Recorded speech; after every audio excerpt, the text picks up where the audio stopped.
Assalamualaikum warahmatullahi wabarakatuh. Selamat pagi anak-anak. Pada pembelajaran kali ini kita akan belajar tentang perpindahan kalor. Tahukah kamu mengapa saat kamu sedang menggunakan setrika dan kamu menyentuh bagian bawahnya akan terasa panas, namun ketika menyentuh bagian pegangannya tidak terasa panas? Dan tahukah kamu bagaimana termos dapat mempertahankan suhu zat cair di dalamnya? Hal tersebut berkaitan dengan konsep perpindahan kalor. Apa itu perpindahan kalor? Perpindahan kalor adalah proses berpindahnya kalor atau panas. Kalor dapat berpindah dari benda yang bersuhu tinggi ke benda yang bersuhu rendah. Bagaimana caranya? Nah, perpindahan kalor dapat melalui 3 cara, yaitu konduksi, konveksi, dan radiasi. Yang pertama yaitu proses perpindahan kalor melalui konduksi. Perpindahan kalor secara konduksi adalah perpindahan kalor yang terjadi melalui zat perantara di mana partikel-partikel zat perantara tidak ikut berpindah. Energi kalor yang diterima zat padat diteruskan ke ujung lainnya.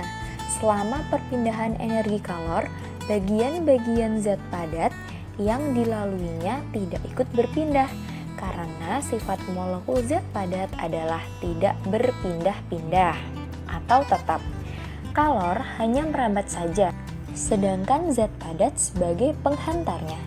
Kalor berpindah dari ujung logam yang panas ke ujung logam yang dingin. Sebagai hasilnya, ujung yang dingin menjadi panas. Berdasarkan daya hantar kalornya, zat dibedakan menjadi 3 kelompok, yaitu konduktor, isolator, dan semikonduktor. Yang pertama adalah konduktor, yaitu zat penghantar kalor yang baik. Semua logam adalah konduktor. Yang kedua, isolator, yaitu zat penghantar yang buruk atau zat yang dapat menyekat kalor.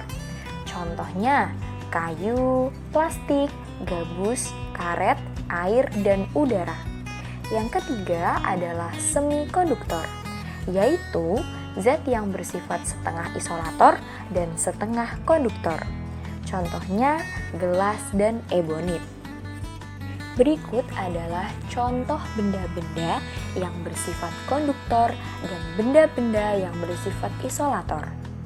Contoh konduktor: timbal, baja, aluminium, emas, tembaga, dan perak. Semakin ke kanan adalah benda yang memiliki kemampuan menghantarkan kalor semakin baik. Kemudian contoh benda yang bersifat isolator yaitu air, bata, kayu, styrofoam, udara, dan hampa. Semakin ke kanan adalah benda dengan kemampuan menghantarkan kalor semakin buruk. Yang kedua yaitu proses perpindahan kalor secara konveksi. Apa yang dimaksud perpindahan panas secara konveksi? Perpindahan kalor atau panas secara konveksi adalah perpindahan kalor yang terjadi melalui zat perantara di mana partikel-partikel zat perantara ikut berpindah bersama-sama dengan kalor. Perpindahan kalor secara konveksi dapat terjadi pada zat cair dan zat gas. Hal tersebut dikarenakan adanya perbedaan massa jenis zat saat partikel zat tersebut terkena panas. Contoh perpindahan kalor secara konveksi yaitu terdapat pada saat zat cair dan zat gas sedang dipanaskan. Sedangkan di alam terjadi angin laut dan angin darat yang merupakan contoh perpindahan kalor secara konveksi. Angin laut terjadi pada siang hari, di mana daratan lebih cepat panas daripada lautan, sehingga kalor jenisnya kecil. udara di atas daratan ikut panas dan bergerak naik, digantikan oleh udara dari lautan. Dengan demikian terjadilah angin laut. Sedangkan angin darat terjadi pada malam hari, di mana daratan lebih cepat mendingin daripada lautan. Udara di atas lautan lebih hangat dan bergerak naik, digantikan oleh udara dari daratan. Dengan demikian terjadilah angin darat. Telah kita ketahui bahwa daratan akan lebih cepat mengalami perubahan suhu dibandingkan dengan lautan yang cenderung mempertahankan suhu, sehingga daratan akan lebih cepat dingin pada malam hari dan lebih cepat panas pada siang hari. Angin laut dan angin darat dapat terjadi karena adanya perbedaan suhu antara daratan dan lautan. Selain itu, terdapat pula beberapa contoh perpindahan kalor secara konveksi sebagai berikut.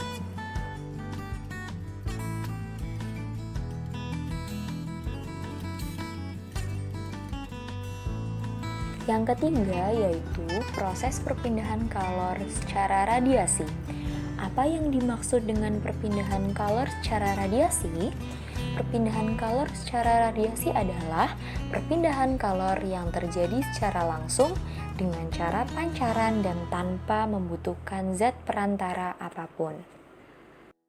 Semakin panas benda dibandingkan dengan panas lingkungan sekitar, maka semakin besar pula kalor yang diradiasikan ke lingkungannya.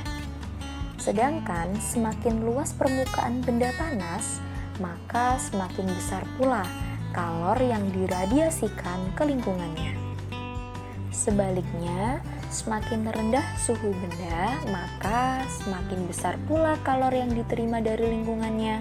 Semakin luas permukaan benda dingin, maka besar pula kalor yang diterima dari lingkungannya. Permukaan hitam dan kusam merupakan penyerap dan pemancar radiasi yang baik, sedangkan permukaan putih dan mengkilap merupakan penyerap dan pemancar radiasi yang buruk. Termoskop adalah alat yang digunakan untuk mengetahui adanya pemancaran kalor. Semakin gelap benda yang terasa panas, semakin besar pula kalor yang diradiasikan ke lingkungannya. Sebaliknya, semakin gelap benda yang terasa dingin, semakin besar pula kalor yang diterima dari lingkungannya. Berikut merupakan contoh-contoh peristiwa perpindahan kalor secara radiasi.